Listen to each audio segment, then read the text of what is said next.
রাজ্যে বিজেপি জেতার পর বেশ কিছু মানুষের অভিযোগ ইভিএম নাকি হ্যাক করা হয়েছে। অনেকে অভিযোগ না করলেও অন্তত মনে মনে ভাবছে যে হ্যাক নিশ্চয়ই করেছে, নয়তো এত সিট পেল কি করে। ইতিহাস ঘাটলে দেখবেন যে দলই হেরেছে তারা ইভিএম এর ওপরই দোষ চাপিয়েছে। তবে প্রথমেই জানিয়ে রাখি, ইভিএম কিন্তু হ্যাক করা যায় না, কারণ ইভিএম মেশিনের মধ্যে কোনো ওয়াইফাই, ব্লুটুথ বা ওয়্যারলেস কম্পোনেন্ট থাকেই না। মানে যেগুলোর মাধ্যমে কোনো কিছুকে হ্যাক করা যায় সেই সমস্ত জিনিস ইভিএম এ থাকে না। ইভিএম হচ্ছে অনেকটা ক্যালকুলেটরের মতো, মানে একটা স্ট্যান্ড অ্যালোন মেশিন, যে কারণে এটাকে কোনোভাবেই হ্যাক করা সম্ভব নয়। এবার আপনার মনে প্রশ্ন আসতে পারে যে হ্যাক না করলেও ওই চিপটাকেই হয়তো এমনভাবে তৈরি করা হয় যে সব ভোট সরকারই পাবে, মানে এক্ষেত্রে বিজেপির ভোট বেড়ে যাবে। না, সেটাও সম্ভব নয়, কারণ ইভিএম এ যে চিপ ব্যবহার করা হয় তা হলো মাইক্রো কন্ট্রোলার ওটিপি চিপ, মানে ওয়ান টাইম প্রোগ্রামেবল। এই চিপে একবারই ডেটা দেওয়া সম্ভব, কেউ দ্বিতীয়বার ডেটা দিতে গেলে এই চিপটা নিতেই পারবে না, ফলে সেটাও সম্ভব নয়। দেখুন, ইভিএম তৈরি করে কেন্দ্রীয় সরকারের দুটি সংস্থা, ভারত ইলেকট্রনিক্স লিমিটেড এবং ইলেকট্রনিক্স কর্পোরেশন অফ ইন্ডিয়া। যেহেতু সরকারি সংস্থা এই মেশিনগুলোকে তৈরি করছে, তাই সেটাকে ম্যানিপুলেট করার সম্ভাবনাও থাকে। মানে কেন্দ্রীয় সরকার চাইলেই তাদের মতো করে মেশিনগুলো বানিয়ে নিয়ে ভোটের জন্য পাঠাবে, কিন্তু না, এই কোম্পানিগুলো চাইলেও কোনো মেশিনের হেরফের করতে পারবে না, কারণ ভোটের নমিনেশন জমা দেওয়ার পর প্রার্থী তালিকা ঠিক হয়, কোন প্রার্থীর নাম কত নম্বরে থাকবে তা কেউ জানে না। প্রার্থীগুলোর তালিকা ঠিক হয় মূলত দুই ভাবে, এক আলফাবেটিক্যালি, মানে যে প্রার্থীর নাম এ দিয়ে শুরু হয় সেই প্রার্থী থাকবে একে, আর যে প্রার্থীর নাম বি দিয়ে শুরু হচ্ছে সে থাকবে দুইয়ে। এইভাবেই তালিকায় সবার নাম তোলা হবে। এবার আপনার মনে হতে পারে যে কেন্দ্রীয় সরকার আগে থেকেই হয়তো জেনে যায় যে তাদের দলের প্রার্থী কে হবে, এবং সেই প্রার্থীর নাম অনুযায়ী সেই সিরিয়াল নাম্বারটাতে তারা বেশি ভোট পড়ার জন্য সিস্টেম বানিয়ে নেবে। কিন্তু এখানে সমস্যা হচ্ছে, ধরুন কংগ্রেসের প্রার্থীর নাম অধীর রঞ্জন চৌধুরী, তার নাম একে থাকার সম্ভাবনা রয়েছে। পরে যদি কোনো দল বা নির্দলের কেউ প্রার্থী হয় যার নাম আবির ঘোষ, সে কিন্তু ইভিএম এর 1 নম্বরে চলে যাবে, ফলে গোটা তালিকাটাই বদলে যাবে। আবার যে সবসময় এই অ্যালফাবেটিক্যালি তালিকা তৈরি হয় তাও কিন্তু না, কিছু ক্ষেত্রে সর্বভারতীয় দলের প্রার্থীদের আগে রাখা হয় এবং আঞ্চলিক দলের প্রার্থীদের পরে রাখা হয়, যাতে এই পদ্ধতিটা একই না থাকে।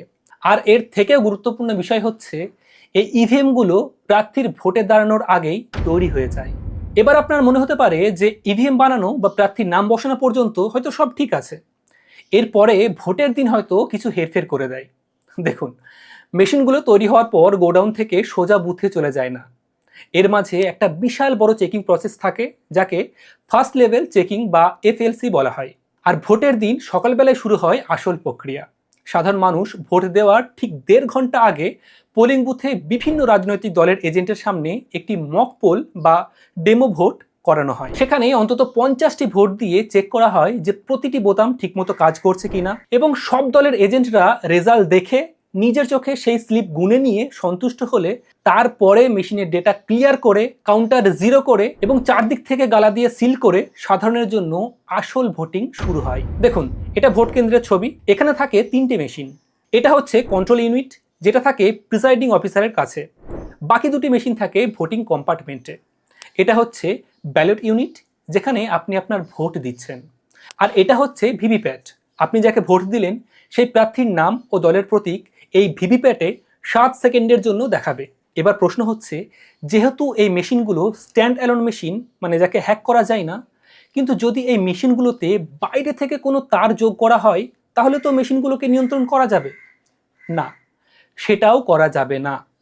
এই মেশিনগুলোতে এক্সটার্নাল কোনো তার যে যোগ করবেন সে উপায়ও কিন্তু নেই। কন্ট্রোল ইউনিটের সঙ্গে একটা তার দিয়ে যোগ করা হয় এই ব্যালট ইউনিট, আর কোনো তার যোগ করার কোনো অপশনই এই মেশিনে থাকে না।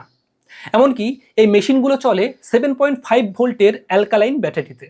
এতে কোনো ইলেকট্রিকের দরকারই হয় না। কেন ব্যাটারি চালিত মেশিন বানানো হয় জানেন? কারণ আমাদের দেশের এমন অনেক জায়গা আছে যেখানে ভোট গ্রহণ পর্ব চলে, কিন্তু সেখানে কোনো ইলেকট্রিক নেই।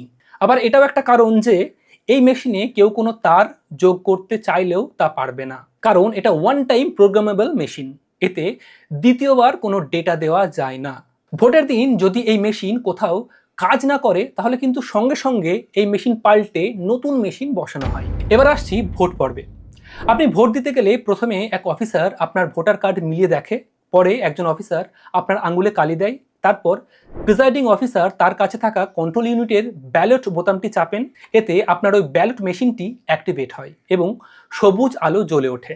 এবার আপনি যখন আপনার পছন্দের প্রার্থীর নীল বোতামটি চাপেন, তখন সেই প্রার্থীর নামের পাশে লাল আলোটি জ্বলে। সঙ্গে সঙ্গে পাশের ভিভিপ্যাট মেশিনে কাঁচের জানলায় একটি কাগজের স্লিপ দেখা যায়। আপনি যাকে ভোট দিয়েছেন তার সিরিয়াল নাম্বার, নাম ও প্রতীক চিহ্ন সেখানে উঠে আসে। এরপর ওই স্লিপটি কেটে মেশিনের ড্রপ বক্সে পড়ে যায় এবং কন্ট্রোল ইউনিট থেকে একটা লম্বা বিপ শব্দ হয়। এই বিপ শব্দই নিশ্চিত করে যে আপনার ভোটটি ঠিকভাবে পড়েছে। আপনি ভোট দিলে এই প্রসেস নিশ্চয়ই লক্ষ্য করেছেন। এখানে হয়তো কখনো লক্ষ্য করেননি যে আপনার ভোট দেওয়ার আগে প্রিজাইডিং অফিসার তার কাছে থাকা এই মেশিনের ব্যালট বোতামটি চাপেন। উনি কিন্তু সারাদিন ধরে বসে বসে এটাই করেন। এবার এখানে কতগুলো হেরফের করার সম্ভাবনা তৈরি হয়। যেমন আপনি একসঙ্গে দুজন প্রার্থীকে ভোট দিয়ে দিতে পারেন, বা একবার ভোট দেওয়ার পর কয়েক সেকেন্ডের পরে আবার একটা ভোট দিয়ে দিতে পারেন। এগুলো ভেবেছেন কখনো? এগুলো কিন্তু কখনোই সম্ভব নয়। আপনার একটা ভোট দেওয়ার পর মেশিন অটোমেটিক্যালি ব্লক হয়ে যায়। যতক্ষণ না পর্যন্ত ওই প্রিজাইডিং অফিসার তার বোতাম চাপবেন, ততক্ষণ আর কেউ কোনো ভোট দিতে পারবে না। আর একসঙ্গে দুটো বোতাম চাপলেও কোনো ভোট এই মেশিন নেয় না, একটা ভোটও নেবে না। এর বাইরেও বেশ কিছু সমস্যার সম্ভাবনা উঠে আসে। যেমন ধরুন, কোনো একদল বুথ ক্যাপচার করে নিয়েছে বা কেউ ফলস ভোট দিচ্ছে। সেক্ষেত্রে প্রায় প্রতিটা বুথেই থাকে সিসিটিভি ক্যামেরা। যে বুথগুলোতে ঝামেলা হওয়ার সম্ভাবনা বেশি থাকে সেখানে সিসিটিভিও বেশি বসানো হয়। এবার পুলিশ অবজারভাররা যদি দেখে কোথাও কিছু ঝামেলা হচ্ছে, তখন তারা সেটার প্রতিকার করে। আবার প্রত্যেক বুথে বিভিন্ন রাজনৈতিক দলের একজন করে বুথ এজেন্ট থাকে। কেউ বাইরে থেকে সিআরপিএফ বা পুলিশকে কমপ্লেন করলে তখন তারা এসে সেটার সমাধান করে। পুলিশের কিন্তু এই ঘরে ঢোকার কোনো পারমিশন নেই। আর এই মেশিন 1 মিনিটে মাত্র 5টা ভোট নিতে পারে, তার বেশি কেউ ভোট দিতেও পারবে না। এবার আসছি কালিতে। ভোটের এই কালিতে থাকে সিলভার নাইট্রেট, যা ত্বকের উপরের স্তরের সঙ্গে বিক্রিয়া করে এক গাঢ় দাগ তৈরি করে। একটু আলো বা বাতাস পেলেই দেখবেন কালচে রং ধারণ করে আর কয়েকদিন থেকেও যায়। এবার ধরুন আপনি নেল পালিশ রিমুভার বা অন্যান্য কেমিক্যাল দিয়ে এই রং কিছুটা তুলে নিলেন এবং একটা অন্য ভোটার কার্ড জোগাড় করে আবার ভোটও দিতে গেলেন। তখন অন্যান্য দলের বুথ এজেন্টরা সেটার বিরোধিতা করবে। আর যদি তারা কেউ না থাকে, তখন সরকারি অফিসারেরা আপনাকে আটকে দেবে। তবে আমাদের এখানে সরকারি অফিসারেরা কাউকে কিচ্ছু বলে না। কোনো আপত্তিকর কিছু দেখলেও ওনারা কোনো আপত্তি করেন না, কারণ ওনারা কোনো রিস্ক নিতে চান না। बिल्कुल रिक्स नहीं लेने का है। তাই একটা ভোট এক্সট্রা দেওয়ার জন্য আপনাকে প্রথমে কালি তুলে ফেলতে হবে, নতুন ভোটার কার্ড খুঁজে বের করতে হবে, অন্য দলের বুথ এজেন্টরা থাকলে হবে না, সিসিটিভির নজর এড়িয়ে পুলিশ ও সরকারি অফিসারের সাহায্য নিয়ে তবেই আপনি একটা এক্সট্রা ভোট দিতে পারবেন। হ্যাঁ, এই গাফিলতি এখনও রয়েছে। যদিও এটা ভীষণ কঠিন, তবে বিভিন্ন জায়গায় এখনো পর্যন্ত শোনা যায় যে এই ঘটনা ঘটছে। এবার নির্বাচন কমিশনার যদি দেখে যে একসঙ্গে অনেক জায়গায় এই বিভ্রান্তিকর ঘটনা ঘটছে, তখন ওনারা সেই এলাকাতে রি-ইলেকশন করান, মানে সেই সমস্ত বুথে পুনরায় ভোট হবে। এবার সারাদিন ভোট হওয়ার পর সব দলের এজেন্টরা লেখেন যে সেই বুথে মোট কত ভোট পোল হয়েছে। তারপর সবার সই নেওয়া হয়। তারপর সবার সামনে প্রিজাইডিং অফিসার কন্ট্রোল ইউনিটের ক্লোজ বাটনটি টিপে দেন। ব্যাস, এরপর বিশ্বের সেরা হ্যাকার এলেও এই মেশিনটিতে আর কেউ একটি ভোটও ঢোকাতে পারবে না। এরপর এই মেশিনগুলোর সব তার খুলে দিয়ে বক্সে ভরে দেওয়া হয়। আবারও কড়া নিরাপত্তায় সবার সামনে গালা দিয়ে সিল করে দেওয়া হয়। তারপর ইভিএম গুলোকে স্ট্রং রুমে নিয়ে গিয়ে তালা দিয়ে দেওয়া হয়। সেখানে সেন্ট্রাল ফোর্সের পাহারার পাশাপাশি 24 ঘন্টা সিসিটিভির নজরদারি চলে। এমনকি প্রত্যেকটা দলের প্রতিনিধিরা সেই স্ট্রং রুমের বাইরে বসে থাকেন এবং তারা সিসিটিভিতে ওই ইভিএমগুলোকে দেখতে থাকেন। এবার আপনার মনে হতে পারে যে এই ইভিএমগুলো সিল করে তো নিয়ে গেল, যদি যাওয়ার পথে কেউ কিছু করে, মানে হ্যাক তো করা যাবে না, কিন্তু যাওয়ার পথে যদি কেউ স্ক্রুড্রাইভার দিয়ে মেশিনগুলো খুলে ভেতরের হার্ডওয়্যার বদলে দেয়, তারপর পুনরায় আবার সেই রকম সিল করে সেই সিগনেচারও করে দেয়, সেটাও সম্ভব নয়। বর্তমানে এই MP3 মডেলের মেশিনে আনঅথরাইজড অ্যাক্সেস ডিটেকশন মডিউল বা UADM থাকে। যদি কেউ জোর করে মেশিনের কভার খোলার চেষ্টা করে বা জোর করে কেউ কোনো কিছু করার চেষ্টা করে, তবে এই মেশিনটি ফ্যাক্টরি মোডে চলে যায় এবং পুরোপুরি ডেড বা অকেজো হয়ে যায়। এবার আসছি গণনায়। সমস্ত দলের এজেন্টদের সামনে এই স্ট্রং রুম খোলা হয়। তারপর কাউন্টিং হলে কন্ট্রোল ইউনিটের রেজাল্ট বাটনটি টিপলে সেখানে ডিসপ্লেতে ভেসে ওঠে কোন প্রার্থী কতগুলো ভোট পেয়েছেন। কিন্তু এখানেই শেষ নয়, কোম্পানি আরও দিচ্ছে। মানুষের মনে যাতে 100% বিশ্বাস থাকে, তার জন্য সুপ্রিম কোর্টের নির্দেশ অনুযায়ী প্রতিটি বিধানসভা কেন্দ্রের যে কোনো 5টি বুথের ভিভিপ্যাট স্লিপ গোনা বাধ্যতামূলক। কন্ট্রোল ইউনিটের ইলেকট্রনিক্স রেজাল্টের সাথে এই কাগজের স্লিপগুলো হাত দিয়ে গুনে মিলিয়ে দেখা হয়। আজ পর্যন্ত 67,750টি ভিভিপ্যাট মেশিনের স্লিপ মেলানো হয়েছে। কোথাও এখনো পর্যন্ত অমিল পাওয়া যায়নি। হ্যাঁ, ঠিকই শুনছেন। তবে এই গণনা কেন্দ্রে মেশিনের সমস্যা না হলেও থাকে কিন্তু মানুষের সমস্যা। গণনার দিন যখন দুপুর 2টো থেকে 3টে বাজে, তখন মূলত ফলাফল অনেকটা বোঝা যায় যে কোন দল এবার জিতছে, এবং সেই দল মূলত বাকি দলের এজেন্টদের, কর্মীদের কিছুটা চোখ রাঙিয়ে ভয় দেখিয়ে কাউন্টিং হল থেকে পালিয়ে যাওয়ার হুমকি দেয়। চোখের ইশারায় এই কাজগুলো কিন্তু ওখানে হয়। এরপর কিছু প্রার্থী স্বেচ্ছায় এবং কিছুটা ভয় পেয়েই তাদের নিজেদের লোক বা কাউন্টিং এজেন্টদেরকে নিয়ে তারা সেখান থেকে বেরিয়ে আসে। এবার হয় আসল খেলা। ধরুন কাউন্টিং হচ্ছে একটা রাউন্ডে, আর সেখানে বিজেপি পেয়ে গেছে 100টা ভোট, আর তৃণমূল হয়তো পেয়েছে 100-র কাছাকাছি ভোট, ধরুন 100টাই ভোট। তখন যেই দল রাজ্যে ভোটে জিতছে সেই দল ওই অফিসারকে প্রেসার দিয়ে তাদের নিজেদের পক্ষে 150টা ভোট লিখে নেয়, এবং বিরোধী দলকে তখন বলে যে ওই দলের জন্য তুমি 50টা ভোট লিখে দাও। তাদেরকে এই অনৈতিক কাজ করতে কিছুটা বাধ্য করায়, কারণ রাজ্যে বা অন্যান্য জায়গাতে তখন তারাই জিতছে, এবং এজেন্টরাও, কাউন্টিং এজেন্টরাও হয়তো তখন থাকে না। আর অন্য দলের এজেন্টরা থাকলেও তারা আর ভয়ে কিছু সেরকম প্রতিবাদ করেন না। আর ওই যে আগেই বললাম, আমাদের সরকারি অফিসারেরা কোনো রিস্ক নিতে চান না, যে যা বলে তাই করে দেন। এই অভিযোগ শোনা যায় বিভিন্ন জায়গায়, যদিও এটাকে আটকানোর অনেক উপায় আছে। যেমন পরে রিকাউন্টিং করানো হয়, বা এই বিষয় নিয়ে কোর্টে কেসও করা যায়। আচ্ছা, এই সমস্ত টেকনিক্যাল বিষয় ছেড়ে দিন। যদি ভোটে কোনো দল ইভিএম হ্যাক করে বা কোনো কারচুপি করে, তা বোঝার সব থেকে সহজ উপায় হচ্ছে এই ফর্ম 20, মানে বুথ ভিত্তিক রেজাল্ট। কোন দল কত ভোট পেয়েছে, কত ভোট পোল হয়েছে, মোট ভোটার কত, সব কিছু থাকে এই ফর্ম 20-তে। পার্টিগুলোর কাউন্টিং এজেন্ট যারা ভোট কাউন্ট করতে যান, তারা তো সেই দিনই এই বুথ ভিত্তিক রেজাল্ট পেয়ে যান। পরে ইলেকশন কমিশন আবার সবার জন্য এই ফাইল তাদের ওয়েবসাইটে দিয়ে দেন, যেখানে আপনিও চাইলে পশ্চিমবঙ্গের যে কোনো বুথের রেজাল্ট দেখতে পারবেন।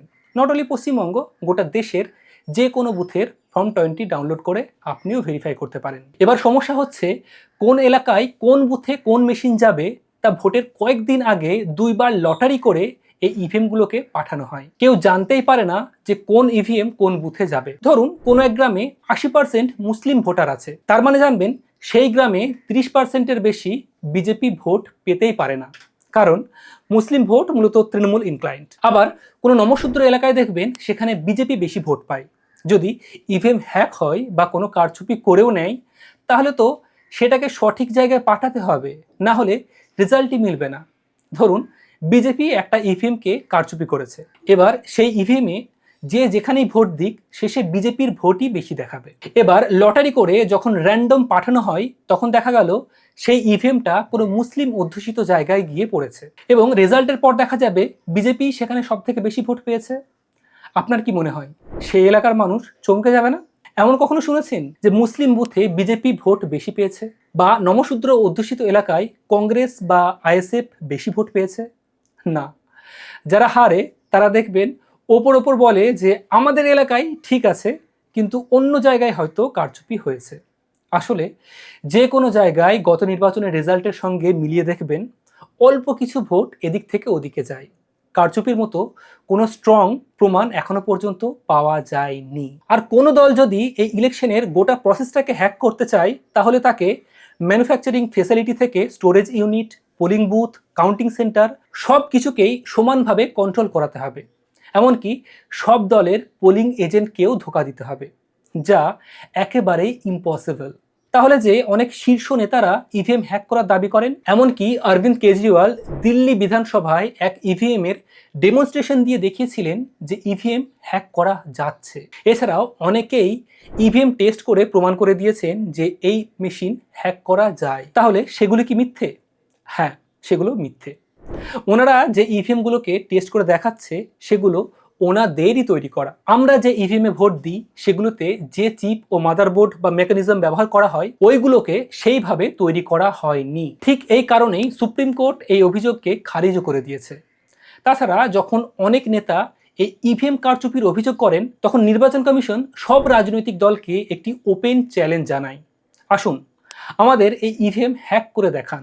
মজার বিষয় হচ্ছে কোনো দল এই চ্যালেঞ্জ অ্যাকসেপ্টই করেনি। একমাত্র আপ এবং এনসিপি তারা রেজিস্টার করেছিল যে তারা এই চ্যালেঞ্জে অংশ নেবে, কিন্তু তারাও পরে আবার অংশ নেয়নি। এই যে এবার বিজেপি বাংলায় জিতেছে, দেখবেন অনেক বিজেপি বিরোধী মানুষ বলছে যে ইভিএমে নিশ্চয়ই কারচুপি করা হয়েছে। আবার 2021 সালে যখন তৃণমূল জিতেছিল, তখন তৃণমূল বিরোধী মানুষ বলেছিল ওই আইপ্যাকের ছেলেরা নাকি ইভিএম হ্যাক করে তৃণমূলকে ভোটে জিতিয়েছে। এখানেই শেষ নয়, কেন্দ্রে যখন বিজেপি জেতে তখন রাহুল গান্ধী সহ একাধিক নেতা ইভিএম এর বিরুদ্ধে সরব হয়েছেন। আবার 2009 সালে যখন কেন্দ্রে কংগ্রেস জেতে, তখন বিজেপির এলকে আদবানি সহ অনেক নেতা বলেছিল কংগ্রেস ইভিএম এ কারচুপি করেছে, মানে যে হারে সে ইভিএম এর উপর দোষ চাপিয়ে দেয়। আর তাদের মূল দাবি থাকে যে ব্যালট পেপারে ভোট করাতে হবে। দেখুন, ব্যালটে ভোট করাতে গেলে অনেক সমস্যার মুখোমুখি হতে হয়। যেমন ব্যালট পেপার ছাপাতে প্রচুর টাকা খরচ হয়, কেউ আবার বুথের মধ্যে অনেকগুলো স্লিপ একসঙ্গে নিয়ে তাড়াতাড়ি করে অনেক ভোট একবারে দিয়ে বক্সের মধ্যে ঢুকিয়ে দিত। তাছাড়া ভোটের স্ট্যাম্প যদি সঠিক জায়গায় না পড়ে, মানে একটু এদিক ওদিক যদি পড়ে যায়, তাহলে কিন্তু সেই ভোট বাতিল হয়ে যেত। কোথাও কোথাও আবার ভোটের পর হাওয়া খারাপ বুঝলে বাক্সের মধ্যে নেতারা কালি ঢুকিয়ে দিত, যাতে গোটা ভোট পর্বটাই বাতিল হয়ে যায়। কেউ কেউ আবার কাউন্টিং এর সময় পেপার কেড়ে নিয়ে খেয়ে পর্যন্ত নিত।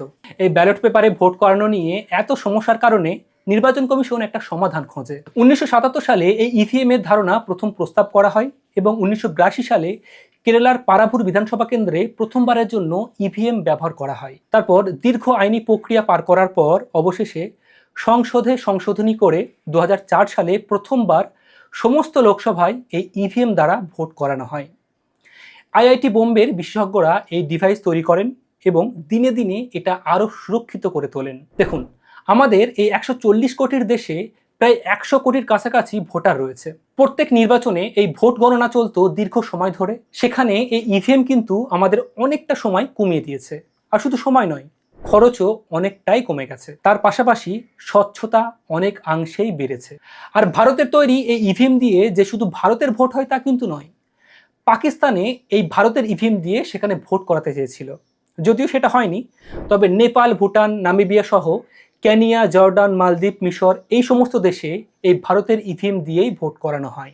ডিইএফ কন নামের বিশ্বের সবথেকে বড় হ্যাকিং কনফারেন্সে 2017 সালে বিশ্বের বিভিন্ন ভোটিং মেশিন হ্যাক করা হয়েছিল, কিন্তু ভারতের ইভিএম সেখানে স্থানই পায়নি, কারণ এটা স্ট্রাকচারই আলাদা এবং এটা হ্যাক প্রুফ। এই ইভিএম হ্যাকিং নিয়ে যদি কারো অভিযোগ থাকে, তাকে বলুন কোনো এক্সপার্ট জোগাড় করে, মানে কোনো আইটি ইঞ্জিনিয়ার বা এমন কাউকে যে প্রমাণ করতে পারবে, সে নির্বাচন কমিশনকে প্রমাণ দিক বা সুপ্রিম কোর্টে গিয়েও সে ফাইল করতে পারে। দেখুন, এই মেশিন বা পদ্ধতি যথেষ্ট স্বচ্ছ, তবে কমিশনের কিছু আচরণ দেখে বোঝাই যায় যে তারা সরকারের পক্ষে ঝুঁকে রয়েছে।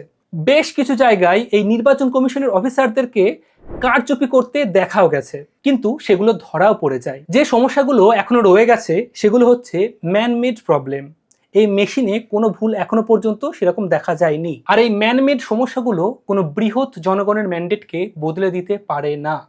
That's it. এই বিষয়ে আপনার কি মতামত কমেন্টে অবশ্যই জানাবেন। ভিডিও ভালো লাগলে যেগুলো করতে হয় সেগুলো একটু করে দেবেন। ধন্যবাদ।